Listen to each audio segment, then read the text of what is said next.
Olá, boa noite. Estamos ao vivo mais uma vez nesta semana. Vamos dar um tempinho aí para as pessoas chegarem. Gostaria de dar as boas-vindas para o professor Leandro Serbi, que vai falar hoje para a gente sobre mitos e verdades das eleições.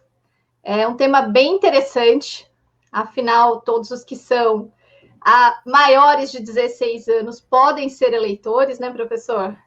Isso mesmo. E muitas coisas a gente ouve falar, acredita por muito tempo e muitas vezes é mito.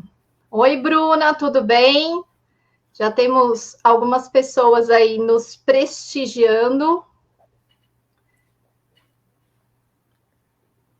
E vou ver aqui na página do Facebook.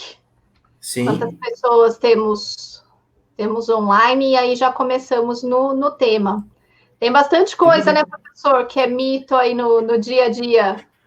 Tem, verdade, Cecília. Primeiramente, é um prazer imenso estar aqui, falar um pouquinho sobre eleições.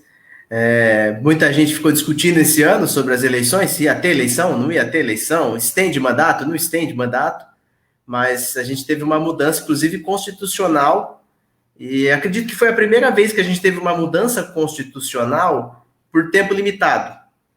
Então, essa mudança constitucional está valendo só para esse ano, por conta da pandemia, que alterou a data das eleições, que passou para o primeiro turno, que era agora em outubro, passou para 15 de novembro.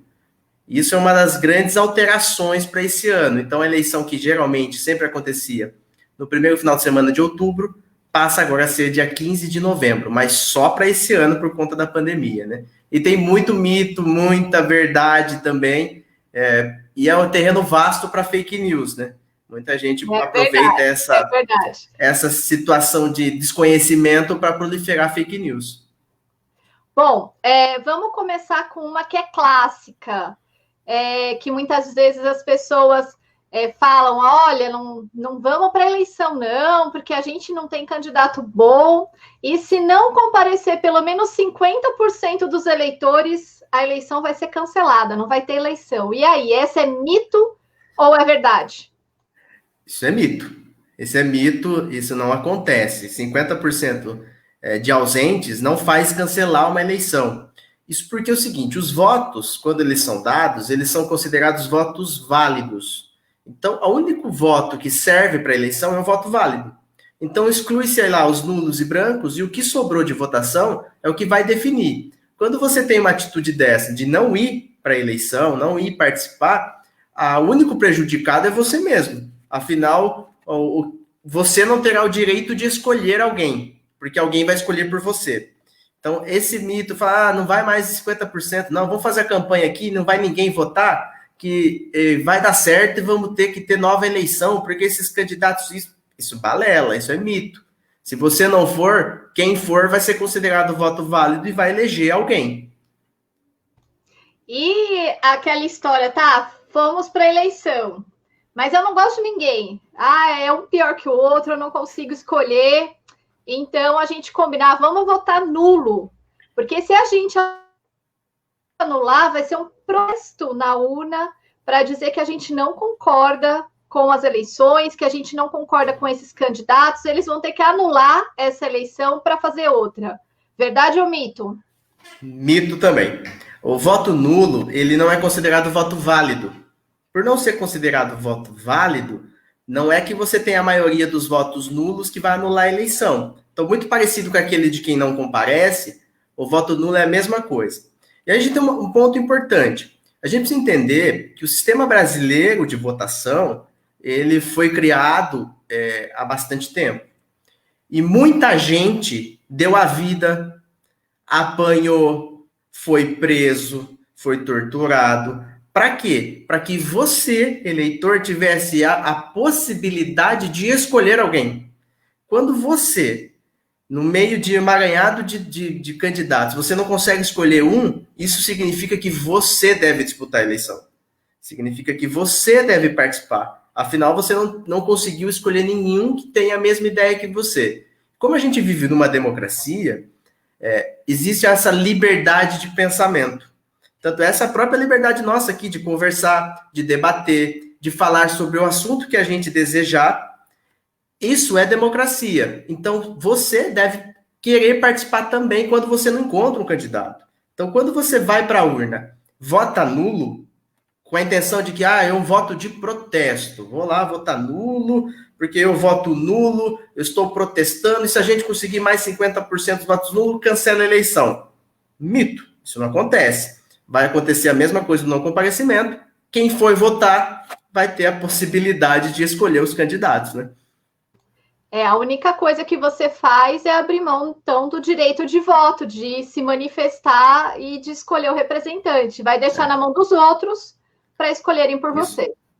A única forma de anulação que faz ter outra eleição é se o candidato que foi eleito tiver sido algum problema da justiça eleitoral, algum crime eleitoral, que façam com que se anule esse candidato. Por conta disso, todos os votos que foram depositados para ele se tornam nulos. Por se tornar nulos, aí a Justiça Eleitoral vai marcar uma nova eleição.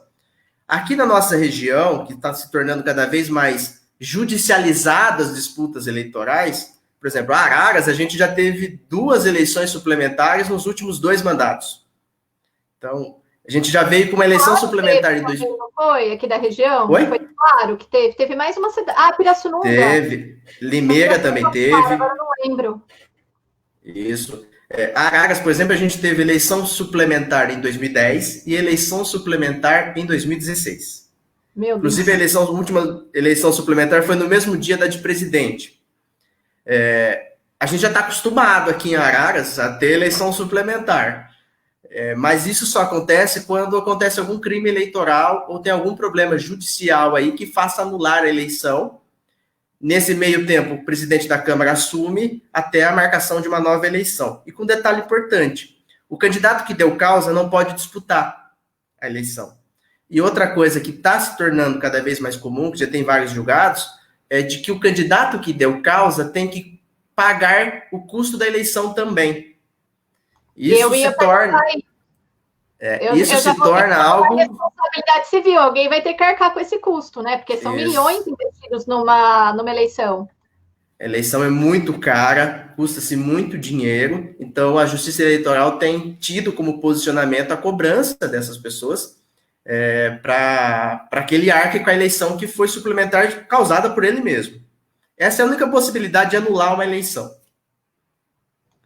Agora tem um bacana aqui, que eu já recebi esse em grupo da família do WhatsApp, que era para a gente não votar branco, porque se a gente votasse branco, esse voto em branco ia para outro candidato. Isso é verdade ou é mito? Isso é mito também. Isso acontecia mais ou menos. Antes, em 1965, quando a gente tinha a lei 4.737, que é a antiga lei eleitoral, que depois foi substituída pela 9.504, que é a que rege hoje, a gente tinha a possibilidade do voto branco, ele entrava na contagem do coeficiente eleitoral. Mas isso não acontece mais. Então, o voto branco, ele é considerado sem validade. Então, esse mito assim, se você votar em branco, vai para quem está na frente. Balela. O voto branco não é nem contabilizado mais na eleição. O voto branco é tido como voto... como se fosse um voto nulo, não é contado. Ele não é considerado um voto válido. Então, se você vota branco, você tem essa situação aí de, novamente, não poder escolher seu candidato. Muito mais do que você ter a possibilidade de analisar as inúmeras candidaturas que a gente tem. Então, a gente tem, numa cidade que nem a nossa, aqui, Araras, Leme, Pirassununga, que é a nossa região aqui, as candidaturas geralmente giram em torno de 3, 4 candidatos a prefeito que disputam a eleição. Geralmente com plataformas muito distintas uma das outras. Já vereador, a gente tem, às vezes, até 200 candidatos a vereador. Então, você chegar lá, na urna, para votar em branco, porque não achou dentro de 200 candidatos alguém que pensasse como você, novamente eu falo que talvez está na hora de você participar da política, para você trazer a sua ideia e a sua participação, né? Eu acho que uma tática que pode ser utilizada aí também é o seguinte: mas eu não gostei de nenhum candidato. Bom, naquela eleição, você pode participar da próxima, para aquela você não pode. naquela eleição não tem mais jeito, você vai ter que votar em alguém que tá concorrendo à eleição. Se você não gosta de nenhum, escolhe o menos pior. Então, assim, vê o qual você não gosta mais, qual você desgosta mais, e vê quem tem mais chances de tirá-lo do páreo, né? Pode ser uma alternativa aí para que efetivamente você dê um destino útil para o seu voto, né? Ao invés de jogar na mão dos outros. E tem gente que fala, eu não quero carregar esse fardo de ter eleito fulano. Mas, na verdade, o que você está fazendo é simplesmente não participando do processo democrático, que, como o professor bem destacou, custou muito sangue, suor e lágrimas, né? Se a gente for ver, faz menos de 100 anos que as mulheres, por exemplo, podem votar. Mais da metade da população não tinha direito ao voto, né? E antes disso, as pessoas negras também não tinham, sequer eram consideradas pessoas. Então, realmente, o voto numa democracia é algo muito caro, que a gente muitas vezes até escuta as pessoas falando, nem devia ser obrigatório, eu não quero votar, mas porque não entende esse contexto histórico da importância de participar das decisões de governo, das decisões de eleição, da sua cidade, da sua localidade, do seu país, etc. E, professor, falamos de outra coisa, Cecília, até complementando a sua fala, a gente vai... quem ganha a eleição, o candidato que ganha a eleição, ele não vai governar para quem votou nele. Ele vai governar para todos. Apesar de alguns que estão eleitos hoje, inclusive, achar que governa só para quem gosta dele, isso não acontece. Ele governa para todos. Então, ter posicionamentos contrários faz parte da democracia. E escutá-los também. Então, quando você deixa de participar da eleição, com a alegação de que eu não quero contribuir para que ele seja eleito, você só está fazendo com que ele seja eleito e que ele governe para quem gosta dele, quando, na verdade, quando se governa para todos. A gente tem até uma frase muito famosa que, se você não gosta de política, quem gosta vai te governar. É verdade. Porque quem gosta de política vai participar do processo eleitoral e vai se candidatar, e alguém vai ter que ser eleito. E quem for eleito vai governar para aqueles que gostam de política e para aqueles que não gostam de política. Então, uma decisão como essa reflete na vida de todos nós. Então, a escolha desses candidatos é a melhor ferramenta para que a gente tenha uma melhora de fato da nossa cidade, do nosso estado ou do nosso país, né? E muita gente acha que política é só aquela discussão que muitas vezes a gente vê nos jornais de fulano contra ciclano, de intrigas, fake news, etc. Mas política refere-se a tudo. É a política que vai determinar em que tipo de serviço o dinheiro público vai ser investido.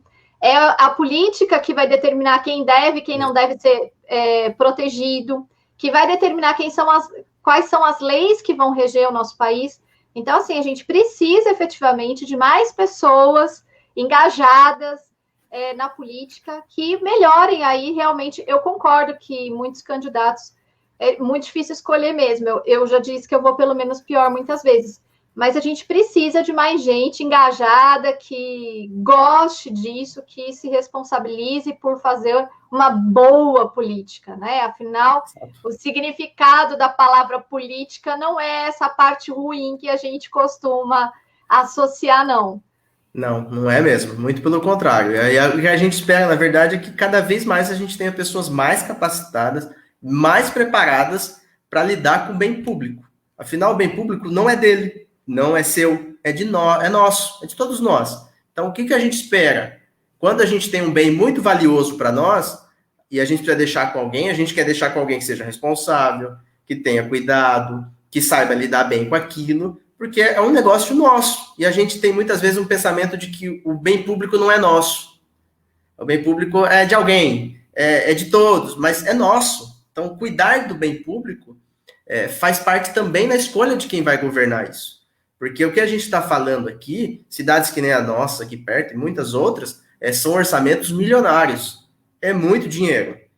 É muito dinheiro que vem do meu suor, que vem do seu suor, que vem do seu trabalho, que acorda cedo, que vai trabalhar, que faz a economia girar. É esse dinheiro que vai para trazer benfeitorias para todos nós. Então, escolher a pessoa que vai governar isso é muito importante. E, professor, a diferença que a gente falou, voto branco, voto nulo, e quando eu comecei a votar era no papelzinho ainda, né? Denunciando a idade. Esses dias mesmo? Esses dias, até ontem era papelzinho. Vocês que estão desatualizados aí estão pensando em urna eletrônica. E aí era muito simples, porque o papelzinho eu dobrava, não colocava nada, era voto branco. E o voto nulo, o pessoal desenhava florzinha, inventava um candidato que não existia e tudo mais. E como que isso é hoje na urna eletrônica? O voto branco e nulo... Entre esses dois votos? Na prática, não tem diferença, voto branco ou nulo. O que se entende é o seguinte, que voto branco seria um voto de protesto, porque você chegou lá e você sabia o que você está fazendo, voto branco. Já o voto nulo, muitas vezes, é porque a pessoa errou na hora de votar. E isso acontece muito. Inclusive, alguns partidos políticos têm alguns números que são disputadíssimos justamente em busca dessas pessoas que erram, ou que querem votar nulo. Então, por exemplo, lá, você vota 1, 2, 3, 4, 5. Tem um partido que o começo do partido é o 12. 1, 2. Então, possivelmente, tem um candidato que é 1, 2, 3, 4, 5. Como acontece também, você votar tudo o mesmo número. 1, 1, 1. Tudo número 1. Tem um partido que é o número 11. Então, algum candidato vai ter esse 1, 1, 1. Porque esses números são muito disputados, justamente por causa dessas pessoas que votam nulo e acabam apertando qualquer número na urna. Então, o voto branco ou o voto nulo, o entendimento é que o voto branco seria um voto de protesto e o voto nulo seria porque alguém errou. E por incrível que pareça, muitos erram na hora de votar. E erram não porque escolheu o candidato errado, não. É porque digitou errado, apertou errado, ou clicou errado, ou chegou lá, não esqueceu o número. Acontece muito também. Não sei se você já presenciou isso. Muitas pessoas, no dia da eleição, vai lá na frente da escola e pega os santinhos que estão no chão para escolher aquele lá mesmo. Vai esse aqui mesmo. E vai lá e entra e vota dessa forma. Então, a relação voto branco e nulo, na prática, são idênticos, porque os dois não são considerados votos válidos e não entram na contagem do coeficiente eleitoral. E para o voto branco tem o botãozinho próprio, né? Isso, tem botãozinho próprio na urna para o voto branco. Aí no nulo tem que digitar um número que não exista. Ou não digitar número nenhum e apertar Enter. Papelzinho na frente da escola. A escola onde eu voto é bem próxima de um rio. E é bem comum chover em dia de eleição, né? Então, também é bem comum que todo esse papel vá parar lá no leito do rio. E é um rio que transborda quando chove muito, né? Inclusive, minha sogra mora na rua do rio e às vezes entra água na casa dela. Mas pessoa desastrada que sou, uma vez eu estava andando para ir votar e tinha tanto papel no chão que eu dei um tropeção, quase me estrupiei toda. Então, eu tenho ódio. Teve até um lance engraçado. Uma falta de responsabilidade, enfim, mas eu já caí por eles, então eu não gosto. O que eu faço é, em casa, eu pesquiso, né, aqueles candidatos que têm ideias parecidas com aquelas que eu acho boas para governar, marco o número no papelzinho, levo minha cola. Levar a cola anula o meu voto ou não? Vamos aproveitando o gancho. Não anula voto, pode levar cola, pode levar anotado. O que você não pode é deixar sua cola lá na urna. Tanto é que os fiscais, quando estão lá no momento da votação, a cada saída de eleitor, eles costumam passar lá na urna para ver se você não deixou nenhum papel, nenhum adesivo, nada que influencie o voto da próxima pessoa que vai utilizar a urna. Até fazendo um lance engraçado, você disse que você é da época aí do papelzinho. Isso aconteceu não só aqui na cidade de Araras, como aconteceu em outros municípios, onde acabaram ganhando candidatos que não eram candidatos.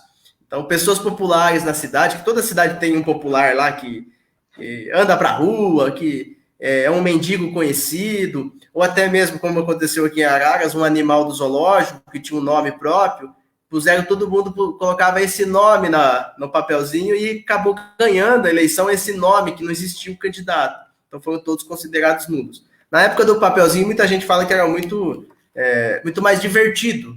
Afinal, tinha gente com muita criatividade, faziam desenhos, faziam várias coisas nos papéis, né? Nossa, mas imagina, conferir um por um esses votos. Senhor, que trabalho. Que não combina mais com a existência de computador e tudo mais, né?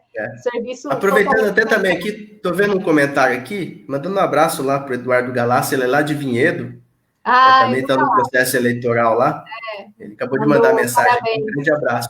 Tem o pessoal da região também acompanhando. Essa aqui, acho que você conhece também, é Maíra ou Emaira Santa Rosa. Mayra também parabenizou pela iniciativa. E aí, um outro mito, ou verdade, não sei, com relação a quem tem mais voto. Quem tem mais voto é eleito ou não? Quem tem mais voto é eleito? Depende. Que é uma frase muito conhecida no direito. Depende. Se a eleição for majoritária, ou seja, eleição de prefeito, governador e presidente, o mais votado vence. Desde que a cidade não tenha segundo turno. O segundo turno são cidades que têm mais de 200 mil eleitores. Então, quem tem mais de 200 mil eleitores vai ter o segundo turno. Para cidades que têm menos, só tem um turno só. E esse turno é eleito o que tem mais voto.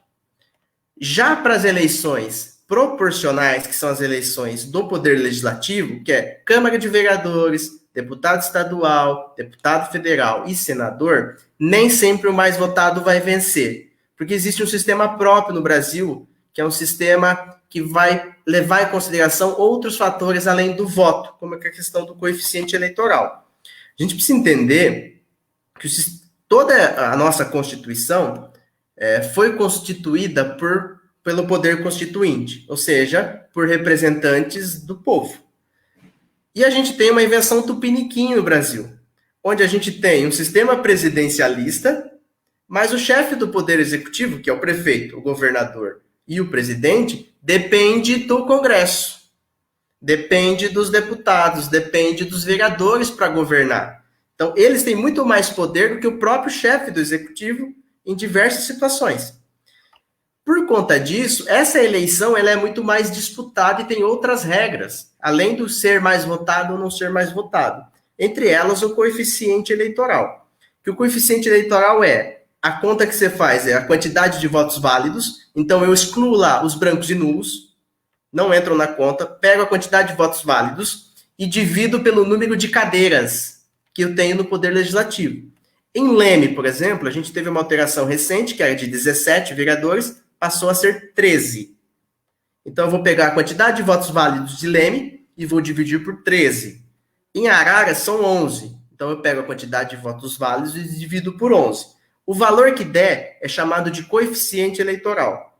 Esse coeficiente eleitoral é o que vai ser o determinante para a eleição. Então, os candidatos que disputam lá as vagas para vereador, o grupo político, o partido político, vai ter que atingir esse coeficiente. Então, vamos supor lá, o coeficiente é 5 mil votos. Então, todos os candidatos dos partidos, daquele partido, precisam atingir 5 mil votos para ter o coeficiente e, por bater o coeficiente, você garante uma vaga no Poder Legislativo. Para esse ano, a gente teve uma alteração muito importante, que o TSE determinou que mesmo se o grupo não atinge o coeficiente, a gente vai ter uma segunda divisão que ele também vai poder participar para pleitear uma cadeira. Então, qual era a estratégia até anteriormente? Alguns partidos políticos mais poderosos reuniam muita gente, com bastante voto. Para quê? Para estourar de voto e ter o efeito Tiririca, que é o efeito lá do deputado Tiririca, que teve mais de 1 milhão de votos e por conta disso puxou muita gente. Inclusive teve um candidato aqui muito próximo de nós que entrou para ser deputado federal com menos de 30 mil votos, enquanto muitos que atingiram mais de 100 mil votos não conseguiram a vaga. Então esse coeficiente eleitoral é que vai ser o determinante aí.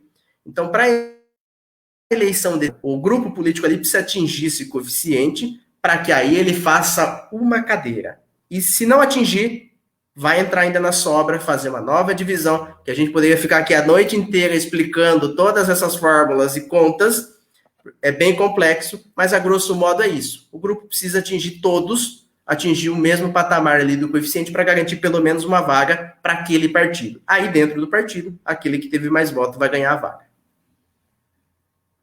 Desespero de aluno de constitucional é ter que aprender essas contas aí do coeficiente eleitoral, né? Quem é da área de direito não gosta muito de fazer conta, e não é só fazer conta, não é uma conta simples. E muitas vezes a gente vê as pessoas comentando, né? Olha, eu votei em fulano, ele teve muito mais voto que o outro que entrou. Mas muitas vezes esse outro entrou exatamente porque ele está no partido de uma pessoa que foi muito bem votada. Da mesma forma que, principalmente em cidade pequena, a gente vê nas eleições de vereadores as pessoas falando: ah, olha, fulano, eu não voto jamais. E aí acaba votando em outro do mesmo partido, né? Isso. Então, no final das contas, o que aconteceu? Você acabou, ao invés de efetivamente dando voto para aquela pessoa que você gostava, permitindo que aquele que você não gostasse, que você não gostava, pegasse a cadeira. Então, é muito complexo. As pessoas começam a falar, teve fraude, que absurdo. E não é, porque desconhecem essa complexidade do sistema de votos para o poder legislativo, né? E a gente tem uma síndrome no Brasil de achar que o partido político não serve para nada. Quando, na verdade, o partido político é um item constitucional importantíssimo da democracia, que deve ter como função a formação política dos seus filiados. É evidente que hoje a gente tem vários partidos que são de verdadeiros partidos de aluguel, onde o sujeito vai lá, paga e tem a sigla para ele. Os partidos políticos, eles, em tese, deveriam ter como base determinados pensamentos. Então, vamos lá, Partido Socialista, um pensamento mais socialista. Um partido de direita, um pensamento mais de direita, mais conservador. Um partido liberal, um pensamento liberal de economia. Isso seria, o lindo, maravilhoso, deveria ser assim. E você escolhesse o assunto, as matérias que você mais gosta, de acordo com o partido político. Mas a gente sabe que não é assim. Então acaba sendo... A gente tem muitos casos, por exemplo, de artistas que disputam para puxar voto, para elevar. E muitas vezes a pessoa vota num artista, por exemplo, o artista nem sabe onde fica seu município. Não sabe nem onde fica no mapa. Nunca viu seu município, você votou nele. E às vezes acontece também de votos em decorrência de grupos religiosos, então uma determinada igreja coloca um candidato porque todos os fiéis precisam votar naquele candidato. Ou então a gente tem situações de grupos muito específicos que botam um lá para todo mundo votar naquele. Então, mas a gente precisa estar atento aos partidos políticos também. Porque, como você bem disse, quando eu não gosto daquele, mas voto no mesmo partido, automaticamente eu também estou auxiliando ele, porque faz com que o partido bata o coeficiente e consiga uma vaga. E se ele for mais votado, é ele que vai ser eleito. Outro mito que tem aqui, esse aqui eu tenho uma pessoa que eu conheço, não vou citar nomes, que mudou de cidade e nunca mudou o título de eleitor. E aí o que acontece? Toda vez que tem o dia da eleição, ela nunca está na cidade onde ela morava antes, está na cidade atual. Então acaba que não consegue votar. E chegou um dado momento que falou: nossa, já justifiquei 2 eleições, essa eu não posso justificar. Eu vou ter que ir lá para a cidade onde eu morava para votar, porque senão eu vou perder meu título de eleitor. E aí, perde o título de eleitor por justificar demais o voto ou não? Não, se justificar o voto, você não perde o título, porque justamente você está justificando sua ausência. Inclusive tem uma piada muito conhecida nesse dia aí da justificação, que você precisa ir lá justificar por que você votou naquele. Não é isso. Justificar o voto informar a Justiça Eleitoral que você não estava no seu domicílio eleitoral e, por conta disso, foi lá justificar o seu voto por conta disso. Quem trabalha aí como mesário nessa parte de justificativa eleitoral já presenciou também pessoas que são da mesma cidade, têm uma escola um pouco mais distante e não quer ir lá votar e quer justificar. Isso não pode. Você precisa ir votar naquele dia, na sua escola correspondente. Por isso que a Justiça Eleitoral tenta colocar a escola mais perto da sua residência. Quando você muda, você deve informar a Justiça Eleitoral para que mude também o seu local de votação. Então, se você mudou de cidade, você deve se adequar a essa nova realidade, porque se você, por exemplo, morava lá em São Paulo e vinha morar em Araras, vinha morar em Leme e começou a vivenciar a história de Leme, vivenciar a cidade de Leme, é importante que você participe desse processo democrático para escolher o seu representante. Então, fazer essa alteração é importante. Mas o fato de eu não justificar os votos todas as eleições não vai fazer eu perder o título. A mesma coisa que se eu não voto, vou lá, pago a multa, também não me faz perder o título. Agora, que inclusive é um dos outros mitos, se eu deixo de votar por 3 eleições consecutivas, não justifico, não pago multa, não regularizo, aí eu vou ter a situação do meu título cancelado. Mas desde que eu não vá votar e não faça a justificativa desse voto. O pessoal está querendo ligar para você para tirar dúvida. É aqui nos comentários, gente. Mas é sempre assim, a hora que a gente está ao vivo com alguma coisa, tudo acontece. Outro dia foi minha campainha aqui, não tem como, né? Não tem como, Não toca o dia inteiro, bem naquela hora que você não pode, acaba tocando. E geralmente é telemarketing. E falando dos mesários, você falou do mesário aí que trabalha na eleição. Qualquer pessoa pode ser mesário? Qualquer eleitor pode ser mesário?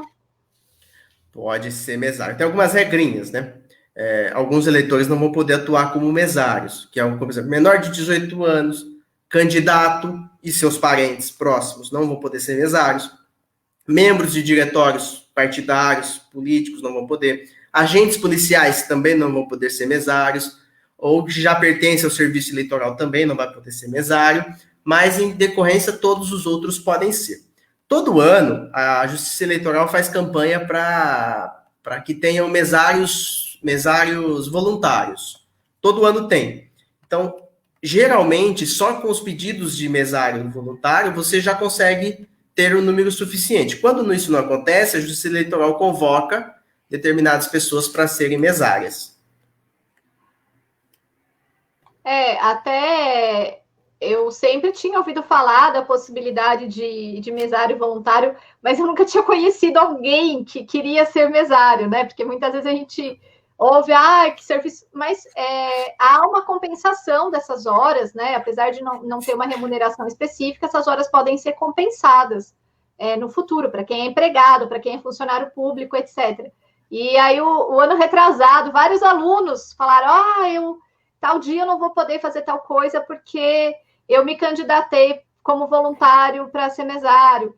E aí veio um falando, poxa, não consegui, me candidatei, mas não consegui. Agora eu estou torcendo para alguém que apresentar um atestado, alguma coisa assim, para eu poder ser mesário. Eu falei, nossa, que vontade. Mas assim, com tanta gana, nunca vi.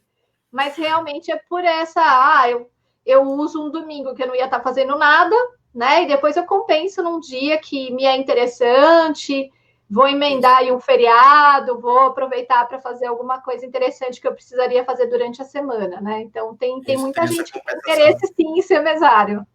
Isso, tem. E tem bastante gente que opta justamente para ser voluntário nessa situação, né?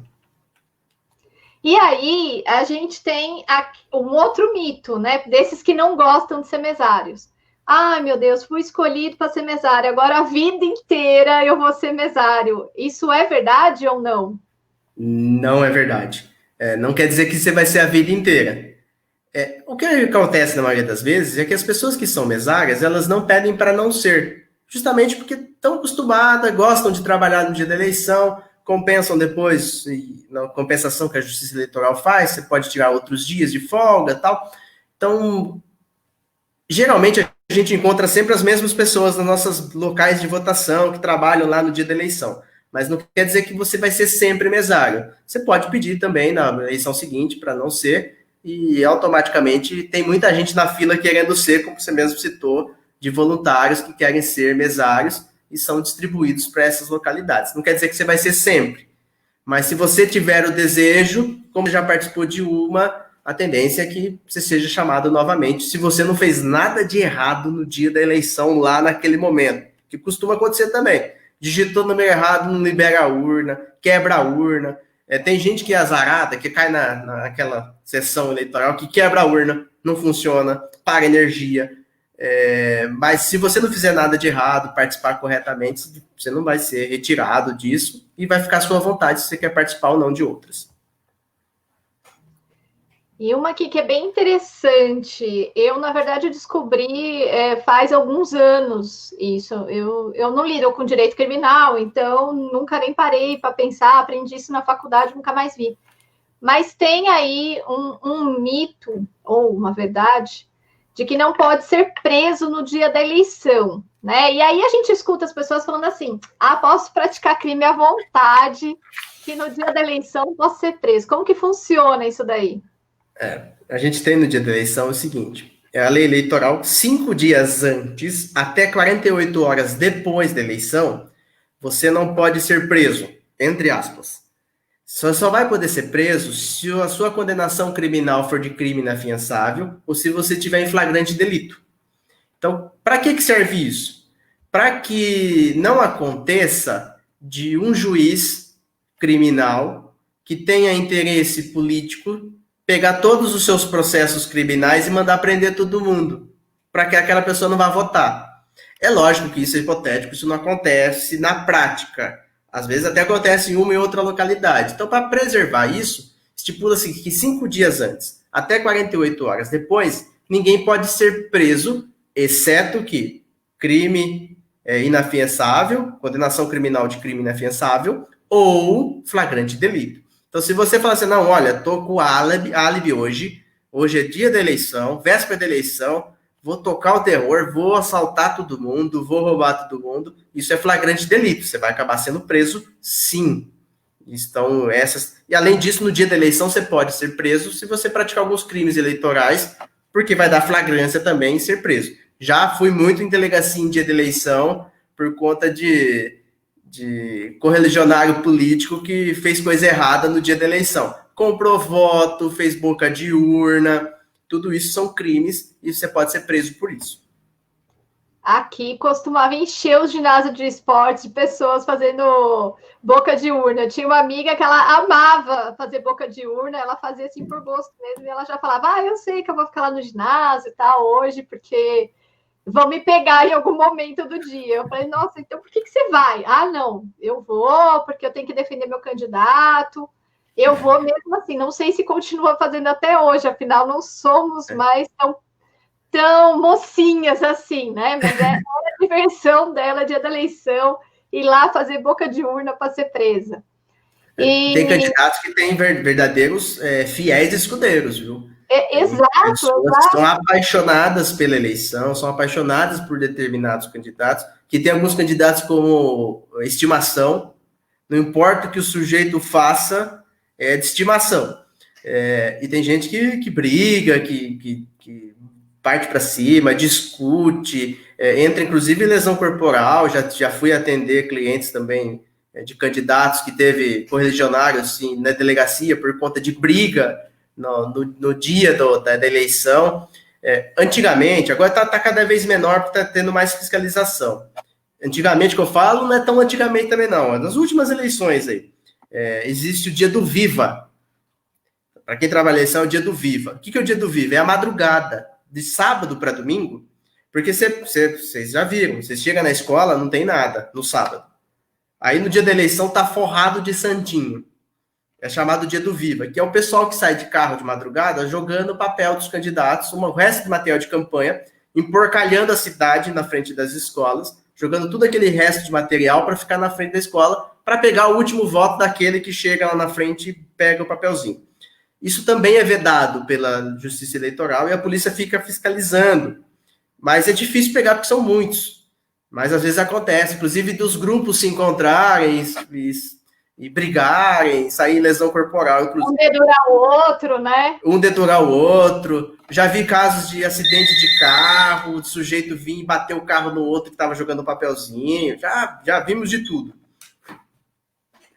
E com a camiseta do candidato no dia da eleição, na hora que o eleitor mesmo, na hora que ele vai votar, é crime, não é? E com a camisa do candidato, não é crime, pode, desde que seja manifestação pessoal do seu voto. Então, qualquer tipo de manifestação pessoal é uma liberdade individual. E a liberdade individual é possível. Então, se você lá, eu tenho a camisa do partido que eu gosto, eu tenho lá a camisa da cor do partido que eu gosto. Posso ir? Pode. Posso ir com uma bandeira pendurada na costa? Pode. Posso ir com adesivo colado na testa? Posso. Qualquer tipo de manifestação pessoal é possível. O que você não pode é pegar a bandeira e ficar na frente da escola tremulando ela. Isso você não pode. A mesma coisa pegar os adesivos e ficar colando nas pessoas que estão chegando ali. Isso é boca de urna. Agora, a manifestação pessoal do dia da eleição é plenamente possível e pode fazer sim. Então, se você gosta daquele candidato que faz um determinado sinal, você gosta daquele que usa uma determinada roupa, uma determinada cor, você pode manifestar seu voto dessa forma. Olha lá, o Bruno tirando uma com a nossa cara, falou, oh, boa noite antigamente. O Bruno tá me chamando de velha, hein? É antigamente, porque antigamente mesmo. O professor Leandro falou, foi esses anos atrás, faz pouquinho tempo. Pensando que eleição acontece de cada 4 anos, né? Aproveitando o gancho do antigamente, hoje a regra é o voto na urna eletrônica, mas pode ter voto no papel ainda? Ainda pode. Isso é chamado de... como se fosse um stand que fica, um stand-by que fica ali. Se caso der problema na urna eletrônica no dia da eleição, que às vezes acontece, porque são produtos tecnológicos, caso acontecer isso, é possível a troca da urna eletrônica por outra, tem várias reservas que ficam. Se continuar o problema, às vezes é um problema elétrico da escola, às vezes é algum problema nesse sentido, pode voltar a ser a voto em lona, que é uma urna em lona, que você faz no papelzinho e deposita dentro dela. Isso também é contabilizado lá na hora do voto, é registrado em ata que teve problema com a urna eletrônica e vai para apuração em papel. Ainda existe essa possibilidade. Hoje, no Brasil, a gente tem unificado já a urna eletrônica. Inclusive, é uma mega operação para que as urnas cheguem nas escolas no dia da eleição. Então, não importa qual escola seja. Lá no interior do Amazonas, no meio da tribo indígena, a urna chega lá. Lá no meio do Acre, chega lá. No bairro afastado da cidade, vai chegar lá. As urnas vão chegar. Porque o nosso processo eleitoral, ele é muito completo e ele é muito abrangente. Então, ele atinge todos os municípios de todas as escolas que têm sessões eleitorais, vai ter alguma situação de voto, seja por urna eletrônica ou seja por urna em lona, que ainda existe no Brasil. E tem um monte de gente que não confia na urna eletrônica, né? Eu escuto às vezes o povo falando, fila do banco, né? Sabe o dia que você tem que ir lá na Caixa Econômica Federal para resolver alguma coisa, e aí você vai ficar 3 horas lá sentada, vira e mexe, quando é época de eleição, a gente escuta aquela, não confio nesse negócio não, tinha que voltar tudo para o papel, para a urna normal. É possível modificar a legislação para não ter mais voto pela urna eletrônica ou não? O voto em si, ele é uma cláusula pétrea na nossa Constituição. O sistema utilizado no Brasil é a urna. Então, a forma de garantir a cláusula pétrea é pela urna. Então, não vai acabar a urna. A urna não vai acabar. A urna vai acontecer de qualquer forma. Você gostando ou não gostando do sistema. O sistema é esse. Então, a urna, ela é segura, sim. Ela não tem registros de fraude na urna eletrônica até hoje. Sempre antes da eleição, é feito um teste chamado diversos hackers para tentar acessar a urna eletrônica na hora da transmissão do voto, porque é o seguinte, uma urna eletrônica ali, se ela não tiver conexão com a internet, ninguém muda na hora, ninguém muda ali o voto. Tanto é que, durante a eleição, que pouca gente sabe, existem os fiscais dos partidos. Então, para que aconteça a eleição, os fiscais vão passar urna por urna, tirando a chamada zerésima. O que é a zerésima? É igual um extrato de banco. Ele sai um extrato de banco mostrando que aquela urna está zerada. Então, mostra os votos que estão lá, se teve voto ou não teve voto, qual é o registro que tem. No final do dia da eleição, sai novamente um filete mostrando os votos. Tanto é que os fiscais já conseguem saber se o candidato foi bem ou não foi bem naquela urna, porque essa conferência que sai desse filete, que parece um extrato de banco mesmo, já mostra os votos. Já mostra quem teve voto, quem não teve, como teve voto. Já acontece isso. Então, a urna eletrônica ela é extremamente segura. Apesar de muita falação, muita fake news de que, olha, não funciona. Urna eletrônica não funciona. Urna eletrônica é fraudada. Quem garante para mim? Existem várias pessoas que fazem a fiscalização das urnas. inclusive o próprio juiz eleitoral, que fica de prontidão no dia, rodando as escolas para ver se as urnas estão funcionando, se está em ordem. Ele passa nas escolas, ele vê se teve todas as herésimas, se não teve nenhum tipo de situação de fraude dessas eleições. O Adriano Mafra, ele está aqui comentando que ele começou a trabalhar como mesário há várias eleições e ele sempre é chamado, nunca deixaram de chamá-lo. E aí eu fiz uma pergunta aqui no chat, ele já respondeu, se ele já pediu para não ser candidato, era a mesário, viu, Adriano? Faltou um pedacinho da minha frase. Aí ele falou que nunca pediu para sair. Provavelmente ele deve ser um excelente mesário, e enquanto ele não pedir para sair, ele vai continuar lá como mesário nas eleições. Deve ser isso, né, professor? Isso, com certeza. Ele deve ser um excelente mesário, e as pessoas devem gostar dele. Se ele não pedir para sair, vão continuar chamando ele. E que bom que ele participa e continue participando, que essas pessoas também são importantes dentro do processo democrático do Brasil, né? E deixar registrado aqui que o Adriano terminou agora o curso, é uma excelente pessoa, né? Foi um prazer tê-lo como aluno. Se a sua dedicação como mesário for a mesma que você teve durante a faculdade e até no NPJ, inclusive como monitor voluntário, eu desconfio que seja esse o motivo. Você é um excelente mesário, viu, Adriano? Deve ser isso. Inclusive, o Adriano foi nosso aluno também, excelente aluno, participativo, sempre contribuindo não só com a aula, como também participando de todas as atividades que a gente propunha, né?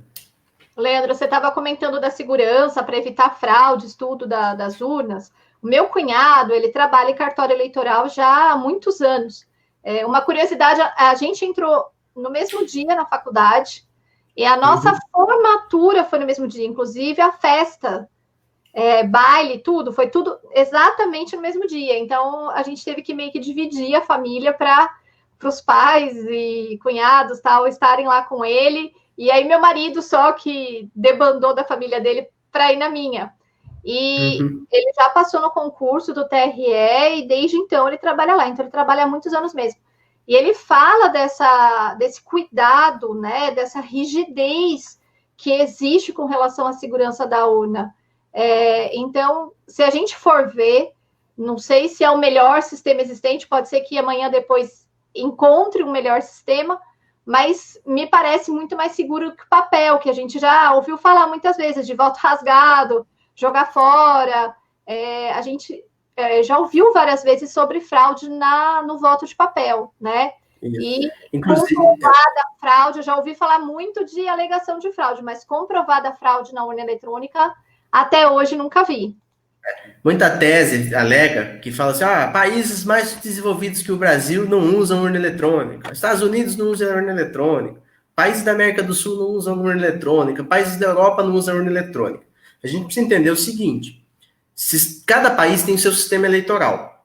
Então, por exemplo, nos Estados Unidos, não é o mais votado que ganha. É um sistema próprio de eleição.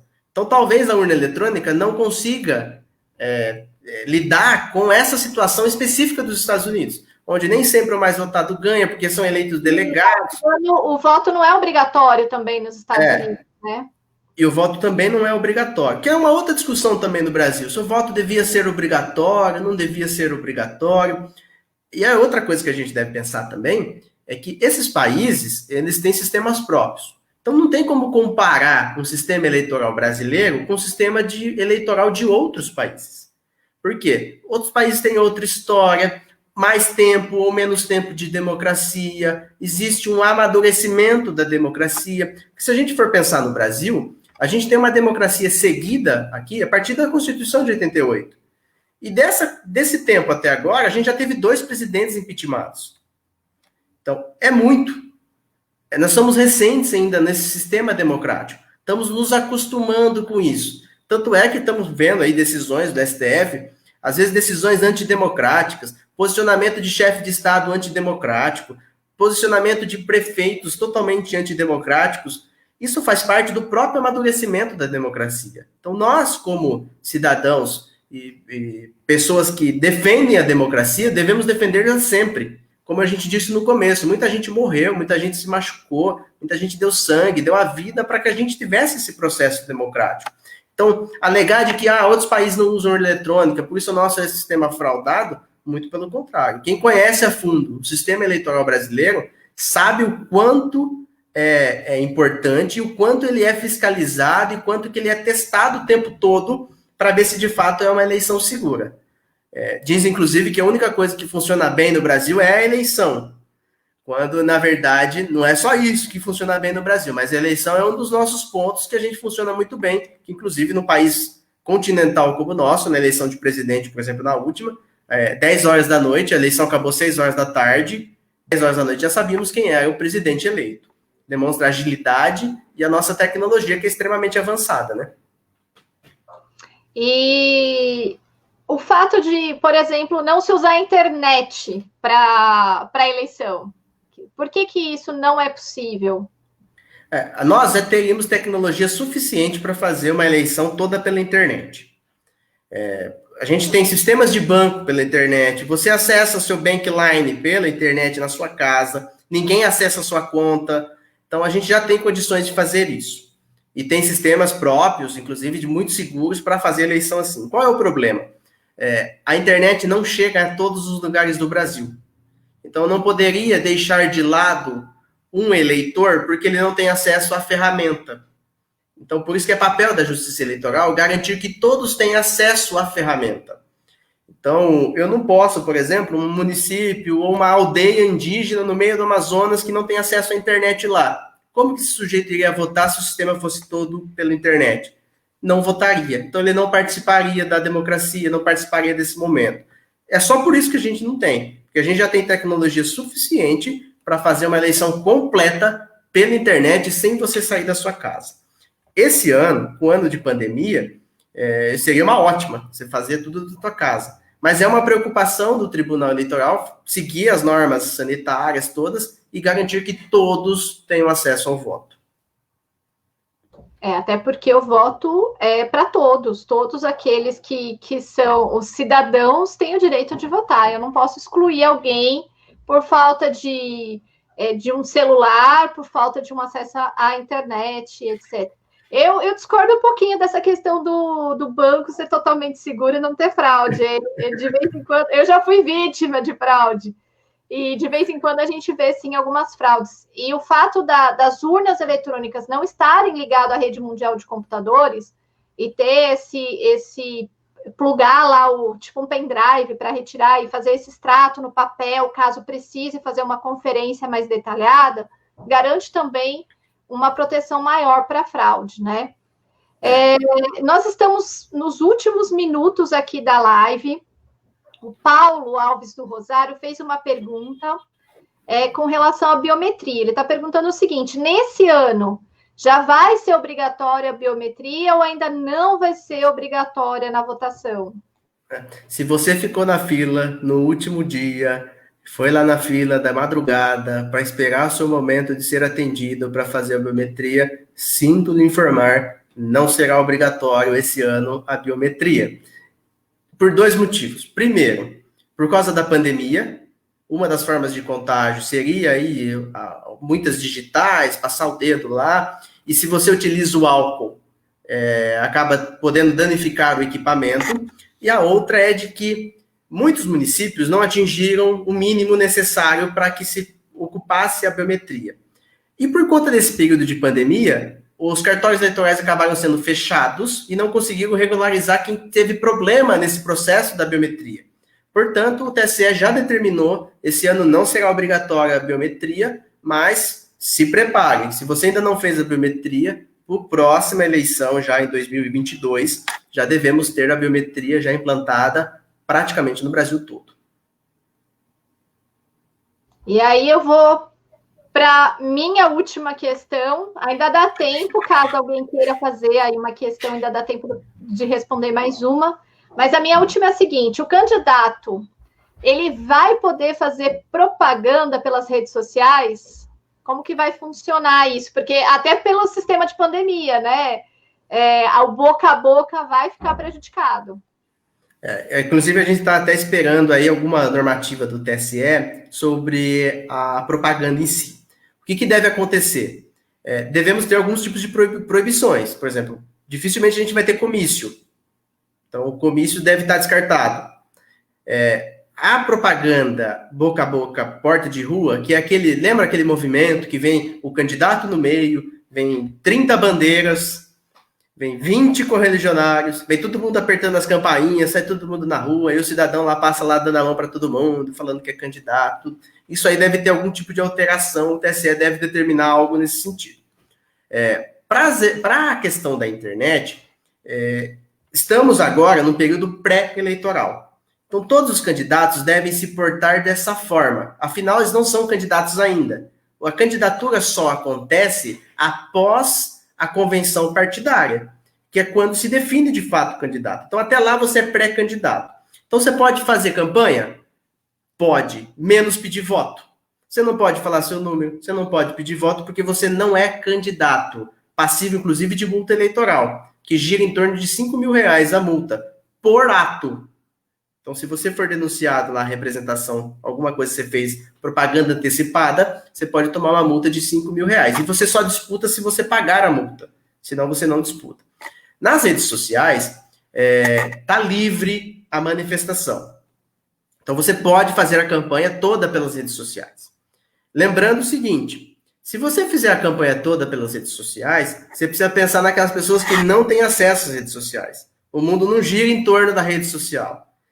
Tem muitas pessoas que não têm acesso. Eu sou um exemplo, eu não tenho Facebook, eu não tenho a maioria das redes sociais, eu não tenho, aí eu só tenho o Instagram, que é do escritório, então eu ficaria excluído dessa pessoa, quando na verdade eu também participo do processo eleitoral.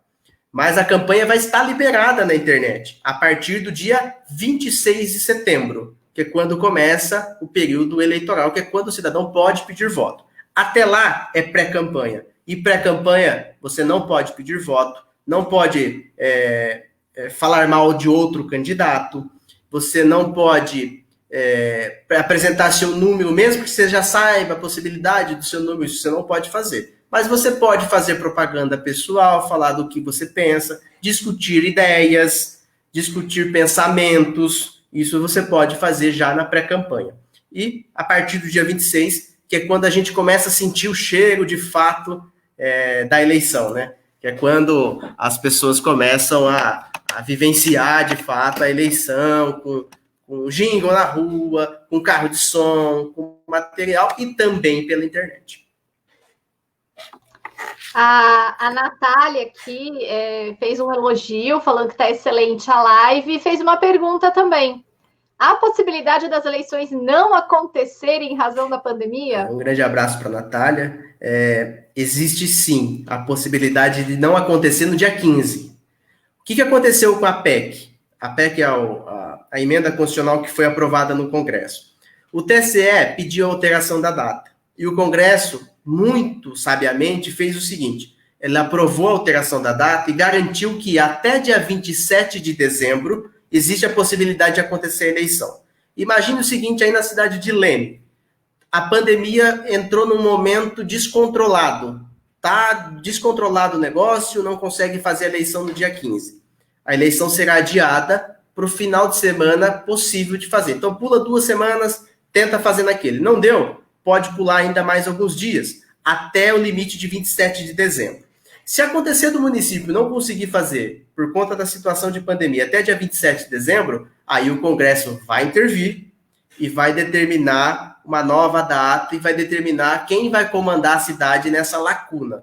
Mas acredito que, pela situação da pandemia, devemos ter quase que todos os municípios acontecendo a eleição no dia 15 de novembro. Isso só é possível também porque a gente tem uma eleição municipal, onde cada município tem a sua realidade. Se a gente tivesse uma eleição presidencial, aí o problema seria um pouco maior, porque eu não posso ter diferença de datas na eleição presidencial. Enquanto no município é uma realidade mais restrita ali naquela localidade. Então, é possível ainda não termos no dia 15, mas tenho fé que dia 15 vai ter eleição, os municípios já estão saindo desse período pandêmico e a gente vai conseguir resolver isso, né? Se a gente for medir por outros países que começaram antes da gente, né, a questão da pandemia, estão voltando à normalidade agora. Então, como a gente está uns 3 meses atrasado aí nessa questão de pandemia, acho que até novembro a gente sai dessa, né? O Paulo fez uma pergunta que, na verdade, ele fez duas. Ele perguntou o seguinte: pode ser candidato àquelas pessoas que têm nome no Serasa? Pode ser candidato, sim. Uma coisa não tem a ver com a outra. O que você não vai poder ser candidato é se você não tiver os requisitos necessários de seus direitos políticos. Se você tiver seus direitos políticos suspensos, aí você não vai poder ser candidato. A mesma coisa acontece com a questão da ficha limpa. A questão da ficha limpa é uma legislação que veio do povo e vai ser ainda mais forte nessa eleição. Utilizada ela já é desde que foi aprovada. Mais forte nessa eleição. Por quê? Porque as problemáticas que a gente teve anteriormente, elas já vão ser solucionadas. Então, para essa eleição, a gente vai ter cada vez mais pessoas impedidas de serem candidatas em decorrência da lei da ficha limpa. Então, serve para o eleitor não ficar preocupado se o cidadão está na ficha limpa ou não. Pensar o seguinte: se ele está incluído na lei da ficha limpa, porque ele tem algum problema judicial de improbidade administrativa ou de algum crime. Então, isso já deve ser uma barreira na hora de você escolher seu voto. Afinal, um cidadão que tem vários processos de improbidade administrativa ou que tem processos criminais pode não ser uma pessoa totalmente adequada para o cargo que disputa. Então, esse pensamento também deve acontecer na eleição. Então, como ele disse aí, o nome do Serasa não impede de ser candidato, afinal, o nome do Serasa não tira seus direitos políticos, que é o que leva em consideração para ser candidato ou não. E a última pergunta que a gente tem aqui, já partindo para o encerramento: prefeitos e vereadores que foram cassados em eleições anteriores poderão ser candidatos nessa eleição? Depende a cassação. Depende a cassação. Se for uma cassação política na Câmara Municipal, inclusive Leme passou por um processo parecido com isso, inclusive de um vereador que acabou sendo cassado na Câmara Municipal, ele pode ser novamente candidato, porque é uma cassação administrativa. Agora, candidatos que tiveram condenação em segunda instância ou por órgão colegiados terão um impedimento pela lei da ficha limpa. Porque a lei da ficha limpa, ela não é punição, ela é requisito. Então, da mesma forma que você, para ser candidato, precisa ser brasileiro ou naturalizado, ter a idade específica de acordo com o cargo que você está disputando, ser alfabetizado para ser candidato, um dos requisitos é a lei da ficha limpa. Você não pode ter condenação em segunda instância ou por órgão colegiado. Então, essa situação é o que vai impedir alguns candidatos de disputar a eleição. Então, se ele foi cassado na eleição anterior, ele pode não ser candidato se a cassação decorreu de alguma condenação, por exemplo, de improbidade administrativa ou de algum crime. Perfeito. Então, professor, eu acho que deu para a gente esclarecer várias dúvidas, né? Fica o convite para vir outro dia. Eu acho que é um assunto muito interessante, é ano eleitoral, acho que mais para frente a gente pode conversar sobre alguns detalhes já mais atuais, né?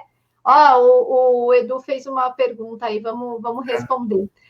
Na pré-campanha, os pré-candidatos podem impulsionar as suas postagens? Então, ele pode fazer na rede social, a gente já sabe. Mas essa postagem na rede social pode ser paga? Pode ser paga, desde que não seja desproporcional. Porque senão você acaba sendo incluído no abuso de poder econômico. Então, postagens que sejam impulsionadas até podem acontecer, desde que você não seja desproporcional. Imagina, eu invisto 1 milhão na minha pré-campanha só com postagens para... Isso gera um desequilíbrio na campanha, gera um desequilíbrio na disputa. É isso que o TSE leva muito em consideração, se houve ou não houve desequilíbrio na disputa. Então, o TSE já se manifestou favorável aos impulsionamentos, mas desde que não seja, de fato, proporcional. Então, impulsionar um pouco, mais um pouquinho aqui, mais um pouquinho ali. Mas eu acho muito mais importante do que você impulsionar, é você ter uma atividade na rede social, se for essa o seu intuito de campanha, mais próximo do seu eleitor. Impulsionar, a gente sabe que chega no número ilimitado de pessoas, muitas vezes que nem tem interesse naquilo e acaba sendo prejudicial para a sua própria campanha. Afinal, se você não está querendo participar do processo eleitoral, não gosta de eleição, já em julho já começa a chegar propaganda nitidamente, que é algum tipo de propaganda política. Você já vai ficando saturado disso. Então, tem que usar com muita inteligência a rede social para que isso, em vez de ser uma arma positiva, não se torne uma arma negativa. Então, utilizar a rede social como se fosse utilizado na rua mesmo. Você não fica toda hora batendo na casa do seu vizinho falando que você é pré-candidato. Você vai falar que você é pré-candidato uma vez, e depois você vai conversar com o seu vizinho, você vai ter uma relação natural com ele, e não o tempo todo inserindo material ali como se fosse descer goela abaixo uma votação.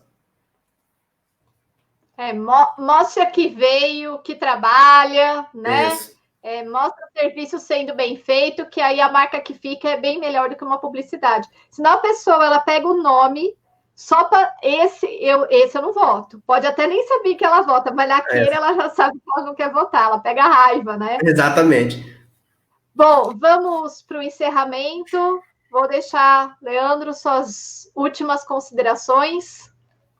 Gostaria imensamente de agradecer a oportunidade aqui da gente debater sobre eleições. Apesar da gente estar um pouquinho longe, mas não está tão longe assim, a eleição já está batendo na porta.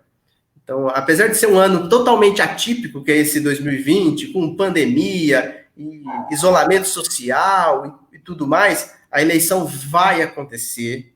Ela é item constitucional, é um direito nosso como cidadão de participar disso, de escolher nossos representantes. E lembrando o seguinte, essa eleição é uma das mais importantes, porque a gente lida com pessoas que estão muito próximas de nós.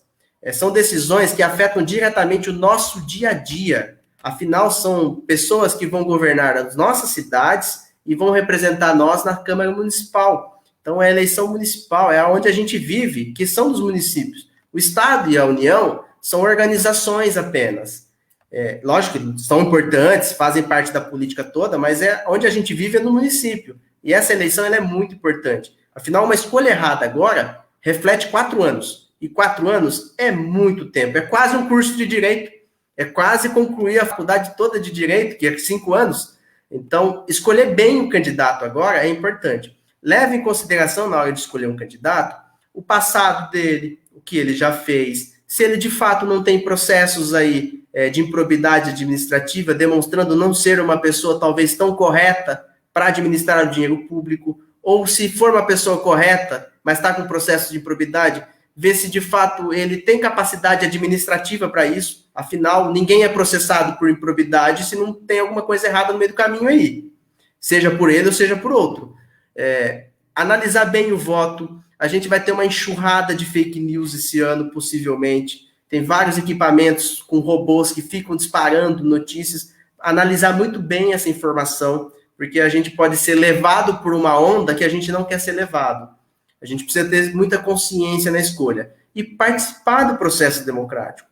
Participando do processo democrático que a gente vai conseguir mudar de fato a história da nossa cidade, a história do nosso estado e a história do nosso país.